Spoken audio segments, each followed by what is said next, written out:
अमेरिकी राष्ट्रपति Donald Trump ने कभी शायद ही सोचा हो कि उनके सैनिकों पर ईरान के हमले इतने पैने हो जाएंगे कि सैनिकों को होटलों में पनाह लेनी पड़ेगी। न्यूयॉर्क टाइम्स की रिपोर्ट यही कह रही है। कई मीडिया संस्थानों ने इसे छापा है। मानस से समझते हैं कि मामला क्या है, क्या रिपोर्ट में कहा है, कितने ठिकानों पर हमले हुए हैं और ये होटल वाला क्या चक्कर है। देखिए, पूरे मिडिल ईस्ट और वेस्ट एशिया जो हम कहते हैं, वो जो इलाका है, वहाँ पे अमेरिका के छोटे बड़े मिला के और ठिकाने, एयर बेस, नेवल बेस सब मिला के 13 बड़े बड़े ऐसे बेस हैं जो अमेरिका के लिए स्ट्रेटेजिक रूप से बहुत अहम माने जाते हैं।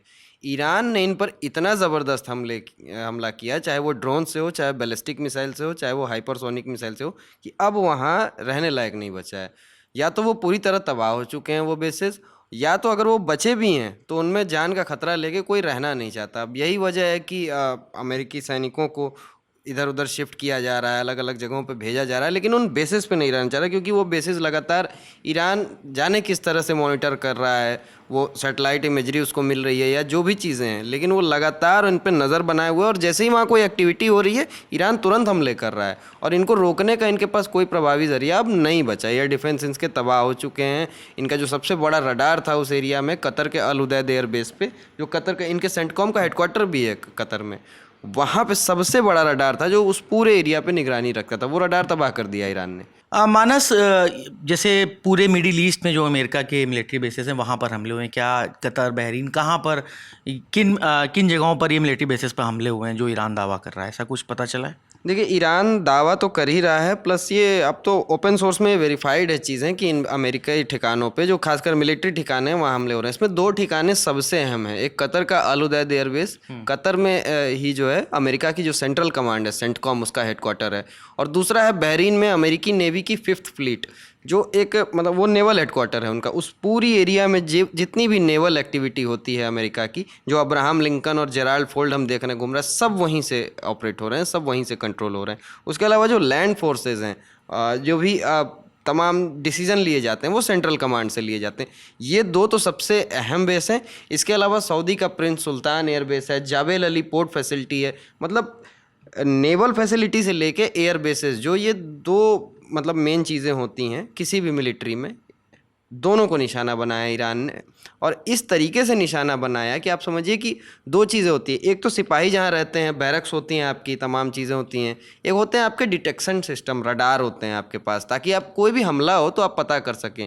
इन सारे बेसिस पे, खासकर अल मुसैना और जो भी पर्शियन गल्फ के आसपास के इलाके पड़ते थे, वहाँ पे जो भी ये डिटेक्ट करते थे, अब तक ईरान को ये जंग से पहले भी ये जो देखते थे, डिटेक्ट करते थे, नज़र रखते थे, उन्हीं रडारों की बदौलत रखते थे। वो पूरे रडार बेसिस को तबाह कर दिया ईरान ने। ईरान ने अमेरिका की बेसिस को निशाना बनाया है, उनका जो वहाँ पर मिलिट्री सिस्टम था उनको भी निशाना बनाया होगा। तो अब जो खबरें आ रही हैं कि कई अमेरिकी सैनिक छितर बितर हो गए हैं और अलग अलग होटलों में और दफ्तरों में पनाह लिए हुए हैं, तो क्या किसी होटल या दफ्तर में ऐसा सिस्टम, जो हाईटेक सिस्टम होता है इनका, रडार लगना और ये इंटरसेप्टर वगैरह, तो वो क्या ऐसी क्षमता के साथ काम कर सकते हैं वहाँ?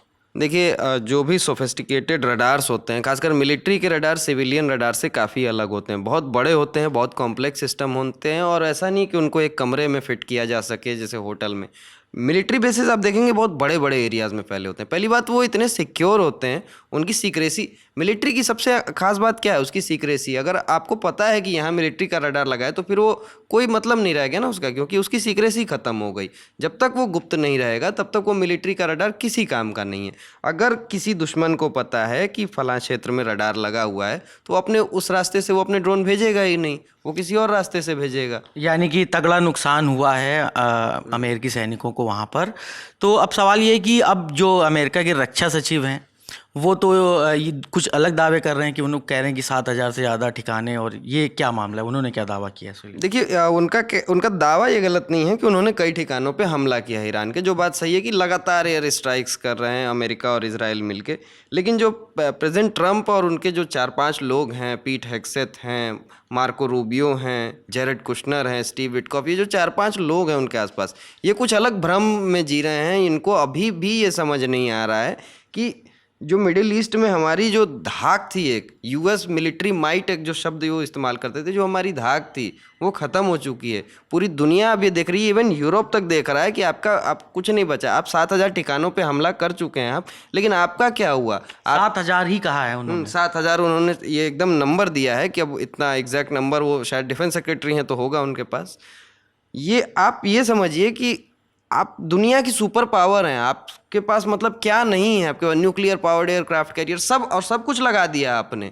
बावजूद उसके ईरान जैसा देश जो 15-10 साल से, एक दशक से सैंक्शन झेल रहा है, जिसको आपने पेट्रोल जिसका सैंक्शन किया, जिसका आपने सब कुछ सैंक्शन कर रखा था, जिसके पैसे आपने फ्रीज कर रखे थे, वो आपको मिडिल ईस्ट से आपके बेसिस छोड़ के भागने पे मजबूर कर दे रहा है। तो ये तो बहुत मतलब कितना भी वो दावा कर लें, हो सकता है अपनी ट्रूप्स का मोराल बूस्ट करने के लिए ऐसे दावे किए जाते हैं जंग में, लेकिन पीठ हेगसेथ जो भी कह रहे हैं उनको ये भी समझना होगा कि सच्चाई पब्लिक ये जान रही है। हम भारत में बैठकर ये चीज़ देख रहे हैं कि अमेरिकन आर्मी बहुत अब 19 पड़ रही है। ईरान शुरू से 20 पड़ रहा था। शुरुआत में लगा कि ऐसा कि इन्होंने बहुत नुकसान पहुंचा दिया है, इन्होंने लीडरशिप को ही ख़त्म कर दिया, लेकिन उस लीडरशिप के ख़त्म होने के बाद से ईरान ने जिस तरह से पलटवार किया है, वो मतलब मिलिट्री की दुनिया में हो सकता है कि आने वाले समय में पढ़ाया जाए इसको कि एक बड़ी सी आर्मी से किस तरीके से जीता जाता है। तो वॉर से जुड़े जो भी अपडेट्स आ रहे हैं हम एक एक करके आप तक पहुंचा रहे हैं। इस खबर के लिए पूरी रिसर्च की है हमारे साथी मानस ने। मैं हूं नीरज और आप देखते रहिए दी लल्लन टॉक।